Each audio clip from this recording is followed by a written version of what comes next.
ప్రతి కార్యకర్త ప్రతి నాయకుడు కూడా రక్తదాన శిబిరంలో పాల్గొని బ్లడ్ డొనేట్ చేయాలని చెప్పి నిర్ణయించడం జరిగింది. దాంట్లో భాగంగా ఉన్ని నియోజకవర్గంలో 4 మండల కేంద్రాల్లో కూడా 21వ తారీఖు ఉదయం ఈ బ్లడ్ డొనేషన్ కార్యక్రమం ప్రారంభమవుతుంది.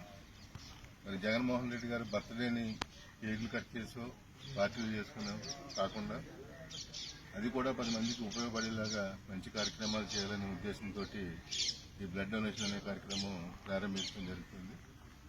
తప్పనిసరిగా ఈ కార్యక్రమంలో పార్టీ నాయకులు, కార్యకర్తలు, అభిమానులు అందరూ కూడా పాల్గొని రక్తదానం చేసి ఆపదలో ఉన్న కొంతమందినైనా సరే ఆదుకోవాలనే ఉద్దేశంతో ఈ కార్యక్రమం రూపొందించుకోవడం జరిగింది. మరి ఇది ఏ పని చేసినా మన ముఖ్యమంత్రి గారు దానివల్ల 10 మంది ఆపదలో ఉన్న వాళ్ళని ఆదుకోవాలనే ఉద్దేశంతో ముందుకెళ్తున్న నాయకుడు కాబట్టి ఆయన పుట్టినరోజుని ఈ విధంగా బ్లడ్ డొనేట్ చేసి ఆపదలో ఉన్న వాళ్ళకి ఆదుకోవాలనే ఉద్దేశంతో దీన్ని రూపొందించుకున్నాం. దీనికి మరి 4 మండలాల్లోని కూడా భారీ సంఖ్యలో కార్యకర్తలు పాల్గొని ఆ రోజు రక్తదానం చేయడం జరుగుతుంది. తద్వారా 10 మందికి రక్తం ఉపయోగపడేలాగా మరి సేవాభావంతో చేస్తున్న ఈ కార్యక్రమానికి అందరూ పాల్గొని దీన్ని దిగ్విజయంగా చేయాలని చెప్పి కోరుకుంటున్నాను.